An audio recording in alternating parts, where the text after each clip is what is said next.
This morning, the focus of the world's attention remains fixed on Iran, where a rapidly intensifying crisis is unfolding with consequences that may extend far beyond the country's borders.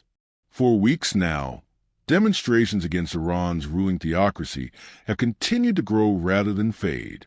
Despite mass arrests, lethal force, and widespread intimidation, protesters are returning to the streets night after night. Human rights organizations report that more than 500 people have been killed since the unrest began, the majority of them civilians taking part in demonstrations. While Iranian officials contest these figures, independent monitors say the pattern of violence, if confirmed, would place this crackdown among the deadliest the country has experienced in several decades. The protests are no longer isolated or regional. Activists tracking events inside Iran say demonstrations have now spread across all 31 provinces, reaching at least 186 cities. What began as localized unrest has evolved into a nationwide challenge to the authority of the Islamic Republic. Tens of thousands of people have participated.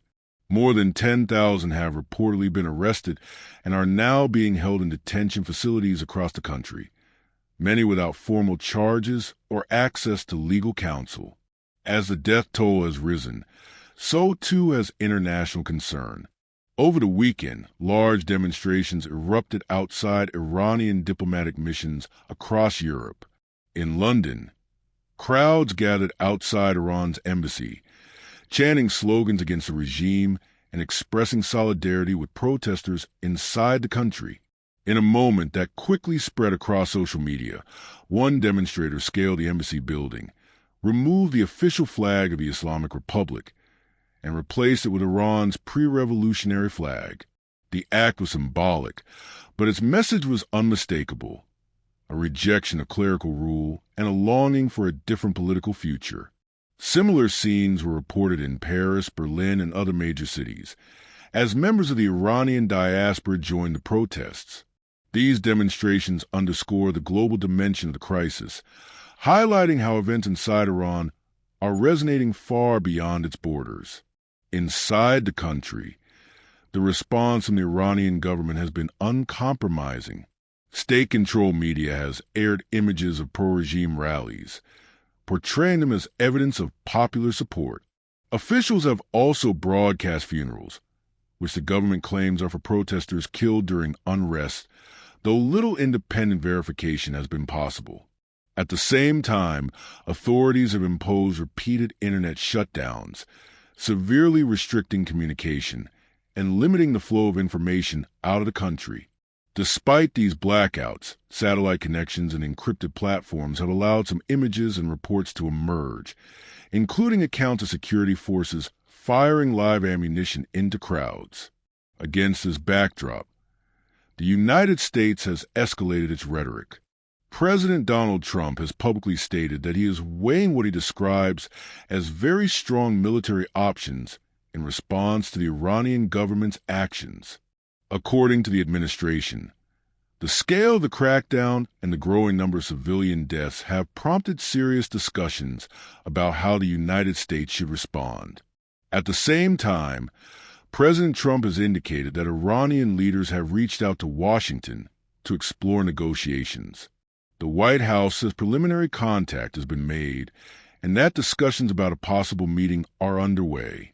However, officials stress that diplomatic outreach may not be sufficient to delay or prevent action if conditions on the ground continue to deteriorate. This dual-track approach, preparing for talks while openly discussing military options, has injected a new level of uncertainty into an already volatile situation. Iranian officials, for their part, have issued warnings of their own.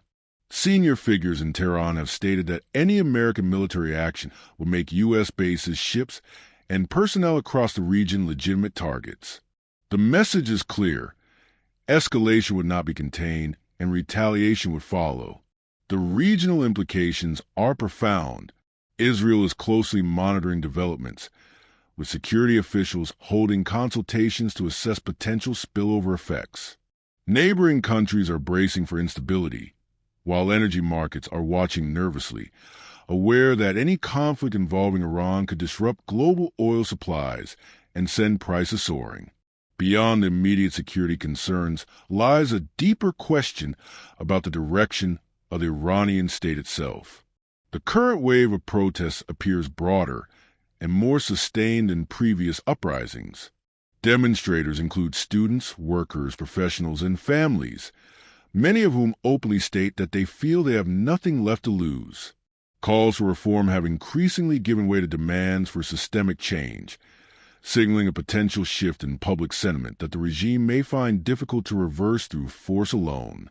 Yet history offers sobering lessons. Previous external interventions in Iran have often produced unintended consequences, strengthening hardline elements rather than weakening them. Analysts warn that military action by the United States, if not accompanied by a clear and credible strategy for what comes next, could unify parts of the population around the very leadership protesters are trying to challenge. This tension between moral outrage at repression and the strategic risks of intervention now defines the international debate. As events continue to unfold, the situation remains fluid and highly unpredictable. Negotiations may proceed, military action may be delayed or accelerated, protests may intensify, or they may be driven underground by force. What is certain is that Iran has entered a decisive moment. The choices made in the coming days, by protesters, by the Iranian leadership, and by foreign powers, will shape not only the future of Iran, but also the stability of a region already strained by conflict and rivalry. For now, the world watches, waiting to see whether this crisis moves toward dialogue, deeper repression, or a confrontation whose consequences could extend far beyond Iran's borders.